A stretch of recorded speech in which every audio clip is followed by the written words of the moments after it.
En aquel tiempo, los sumos sacerdotes, los escribas y los ancianos le enviaron a Jesús unos fariseos y unos partidarios de Herodes para hacerle una pregunta capciosa. Se acercaron pues a él y le dijeron: Maestro, sabemos que eres sincero y que no te importa lo que diga la gente. Porque no tratas de adular a los hombres, sino que enseñas con toda verdad el camino de Dios. ¿Está permitido o no pagarle el tributo al César? ¿Se lo damos o no se lo damos? Jesús, notando su hipocresía, les dijo: ¿por qué me ponen una trampa? Tráiganme una moneda para que yo la vea. Se la trajeron y él les preguntó: ¿de quién es la imagen y el nombre que lleva escrito? Le contestaron: del César. Entonces les respondió Jesús: den al César lo que es del César y a Dios lo que es de Dios.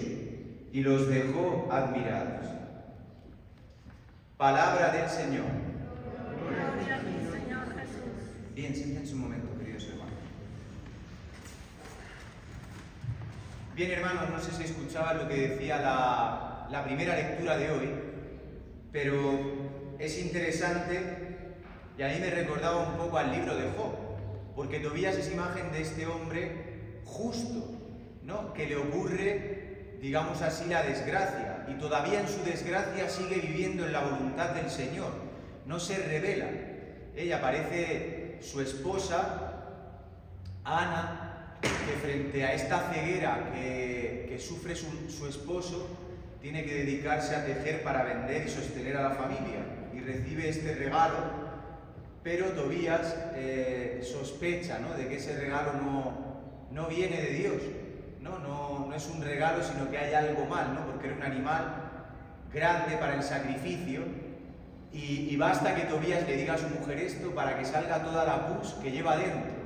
A mí me impresionaba esta mañana en el oficio de lectura, la primera lectura hablaba de lo difícil que es domar la lengua. Dice: más fácil es domar una jauría de mastines, domar a las fieras, que la lengua. Dice: ¿quién será el hombre que dome su lengua?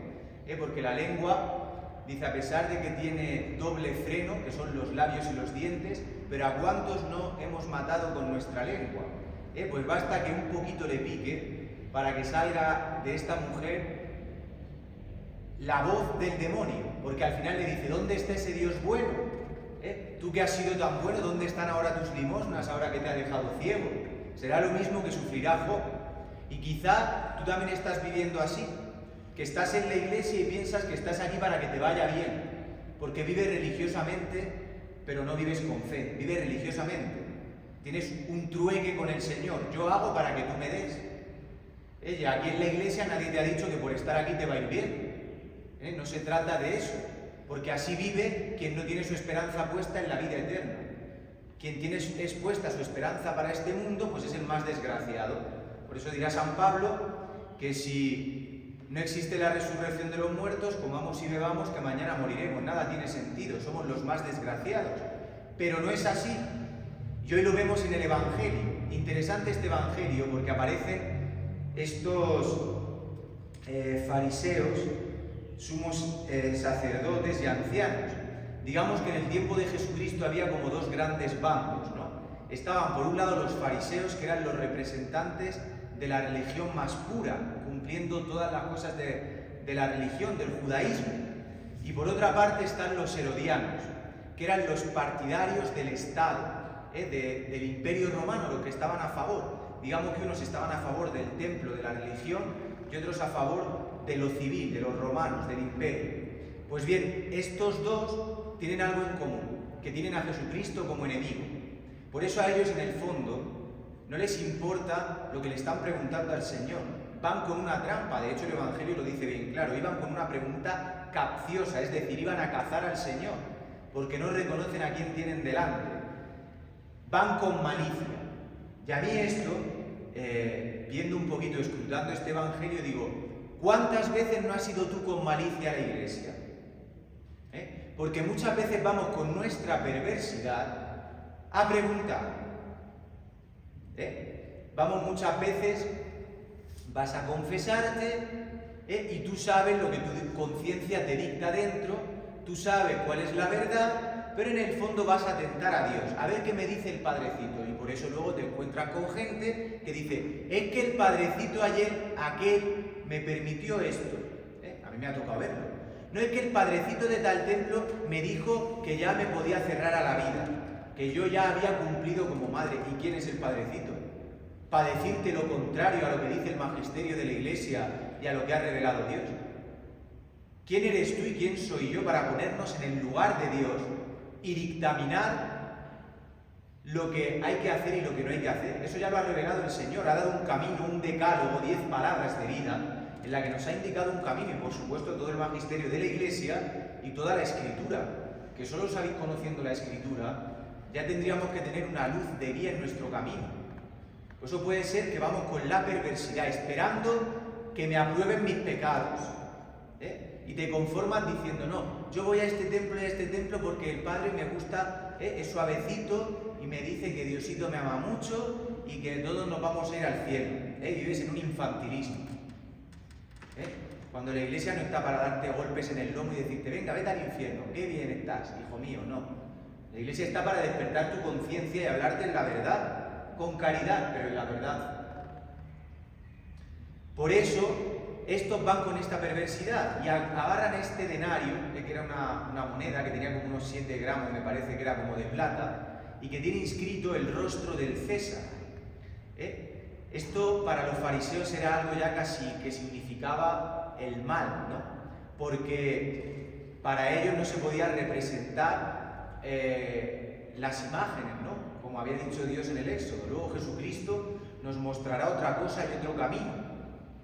Porque verdaderamente Jesucristo es también la imagen de Dios. Dice la carta a los Hebreos que Jesucristo es la impronta de la sustancia divina. ¿Tú sabes lo que es la impronta? No sé si nos recopilamos a la Edad Media, nos remontamos, perdón, a la Edad Media. Las cartas muchas veces de los obispos, de los reyes, se sellaban con el sello, ¿no? Pues se llama sello este anillo, ¿no? Que ponían esta especie de tinta líquida, ¿no? Y lo sellaban, y cuando se endurecía se quedaba como un sello que dejaba la impronta del anillo, el sello del rey o del obispo, del cardenal. Pues eso es Cristo respecto de Dios. Dios nos ha revelado en Cristo quién es Él. ¿Quieres saber cómo es el Padre? Mira al Hijo, es este amor. Por eso el Señor le ha dado un vuelco a todo esto de las imágenes y tal, a la que muchas sectas que se dicen cristianas se aferran, para decir que si los cristianos damos culto a las imágenes, los cristianos no damos culto a la imagen, sino a lo que la imagen representa, pero no adoramos la imagen, no veneramos la imagen, sino a lo que nos lleva, a lo que nos trasciende. Pues bien, eso es otro tema. Lo que quiero decir es que al final, frente a esta pregunta que el Señor, siendo Dios, entiende muy bien por dónde van los tiros, que a estos no les importa nada de nada, lo que quieren es ver si lo consiguen atrapar, el Señor responde como Dios, porque Dios es la respuesta de tu vida. Hay muchas maneras de responder, pero Dios te responde siempre en la verdad y te quiere llevar a otro plano. Tú que estás viviendo solo en la inmanencia de este mundo y los problemas de la tierra, el Señor te invita a trascender y a que verdaderamente aspires a las cosas del cielo y no a las de la tierra. A que verdaderamente te fijes en lo eterno, en lo perdurable, no en lo que se corrompe. Por eso, ¿qué hacen estos? Para que llevárselo a su terreno, ¿qué hacen? Lo adulan. Tú que eres un hombre bueno y que hablas en la verdad, ¿cuántas veces a ti no te ha pasado eso? A mí muchas. ¿No te ha pasado que muchas veces vienen adulándote? Digo, cuando alguien viene con adulación, digo, malo, malo. Porque normalmente cuando hay una adulación detrás viene algo que te quieren sacar. O algo se quiere conseguir. Ya sea económico, ya sea en el afecto, ya sea en lo que sea. Algo, ¿no? Normalmente cuando tú le quieres sacar algo a la persona no le tratas mal, le tratas, ¿no?, con delicadeza, finura para salirte con la tuya. Pues estos van adulando. Habrá otro episodio en el Evangelio en el que Pedro se le ocurre adular al Señor y le dirá, apártate de mí, Satanás. A mí esta frase me gusta mucho, a veces la utilizo. Sobre todo con las señoras que me vienen a decir, qué bonitas homilías hace usted. Apártate de mí, Satanás. Lo último que necesito que me digas tú. acabo bien las homilías. No me ataca a mí el demonio ya para que me esté atacando tú también, venga. Que además soy un pobre hombre desgraciado. Digo que si digo algo es porque Dios me lo permite. De verdad os lo digo, no es falsa modestia. Cada día me veo más mi pobreza. Pero bueno, lo que quiero decir es que el Señor no se deja conquistar de esta adulación. El Señor le dice, ¿qué lleva escrito esa moneda? ¿Qué aparece ahí? El rostro del César. Pues al César lo del César y a Dios lo de Dios. ¿Qué está diciendo el Señor? ¿Qué te crees? ¿Que yo he venido a las cosas de este mundo? ¿Yo he venido aquí al intercambio monetario? ¿Yo he venido a que tengas ceros en la cuenta del banco? ¿Yo he venido a que tengas una vida de lujos y riqueza? ¿A qué he venido yo? ¿Qué me estás contando a mí del tributo al César? Págale a él lo que es suyo. Y a mí dame lo que es mío. Pero estos no reconocen a Cristo, no reconocen la imagen de Cristo y tampoco reconocen su imagen y semejanza con Dios. Por eso es tan importante esto de la imagen, ¿no? Y hoy este Evangelio habla de esto de la imagen. ¿Qué imagen llevas tú en tu vida? ¿Qué imagen llevas impresa en tu alma y en tu espíritu? Porque el Señor a cada uno cuando nos ha creado, nos ha dado en diferentes dones, en diferentes, digámoslo así, derramamiento de gracia del Espíritu, ha puesto en nosotros la imagen y semejanza de Dios. Y a uno les hace más una tendencia a una cosa, a otros una inclinación más hacia otra cosa, pero todos con esta esencia de Dios. Pero por el pecado la hemos perdido. Por eso estos fariseos, herodianos, estos que le preguntan al Señor, están desfigurados, porque lo que les importa no es la verdad, sino seguir con su negocio, con su mundo, con sus historias. Por eso el Señor no les responde como responden los hombres. El Señor cambia la pregunta de plano.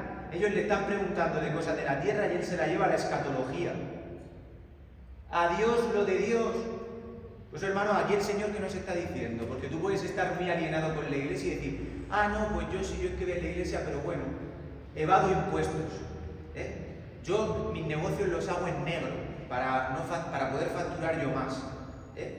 Al César lo del César. Eso es lo cristiano. El Señor no está contraponiendo la autoridad de la iglesia con la autoridad civil. Al mundo lo del mundo, pero a Dios lo de Dios. Por eso, a mí me parece muy interesante una cosa que decía Santo Tomás de Aquino, que él habla incluso del regicidio, o sea, del matar al rey, porque dice, cuando la autoridad se contrapone a lo que dice Dios, tienes, digamos, la licitud de no obedecer. Y precisamente estamos en una sociedad en la que la moral se ha perdido, la moral revelada, la moral de todo, no digo solo la moral sexual, la moral familiar, la moral civil de relacionarse el hombre con el hombre, etc. Por eso un cristiano no está llamado a seguir este adoctrinamiento ideológico que estamos viviendo hoy. Yo veo los titulares cada día y digo, esto es impresionante ya. La identidad de género, escuchaba esta mañana en un titular, es un derecho. Yo digo, no sé, vivimos en mundos diferentes. Digo, para empezar, el ser humano no tiene género, el género es el género humano, el hombre. El ser humano lo que tiene es sexo, masculino o femenino. Y resulta que esa identidad no es a tu placer ni es cuestionable, es una cuestión biológica, cromosómica y genética. Entonces, si tú no tienes clara tu identidad sexual, una de dos, o tienes un trastorno mental, o eres un analfabeto, porque no sabes lo que es la biología, ni la genética, ni los cromosomas. Entonces, si estamos en un plano, en el mundo, en el que negamos la evidencia, lo real, estamos creándonos un mundo de fantasía, y eso es lo que quiere hacer el hombre hoy. Quiere ponerse en el lugar de Dios y crear un mundo paralelo a la realidad. Y eso es demoníaco, porque el Señor nos invita a vivir en este mundo, en esta realidad creada, en tu realidad concreta, en tu historia, en tu cruz, en tu sufrimiento. Por eso todo lo que nos da el Señor es para poder entrar en la historia. Por eso, hermanos, ánimo, esta palabra viene a decirnos esto. Que entres en la voluntad del Señor, que dejes la perversidad a un lado, que puedas ver qué es lo de Dios en tu vida. Porque Dios lo que quiere es que lo conozcas, pero este conocimiento no es a nivel intelectual, un conocimiento de amor. Que tú conozcas a Dios es que tú experimentes el amor que Él te tiene y eso te lleve a ti a amar a Dios con todo tu corazón, con toda tu alma y con todas tus fuerzas. Pues pidámosle al Señor que nos conceda esta gracia hoy, verdaderamente poder vivir así, darle al César lo del César y a Dios lo que es de Dios, que así sea.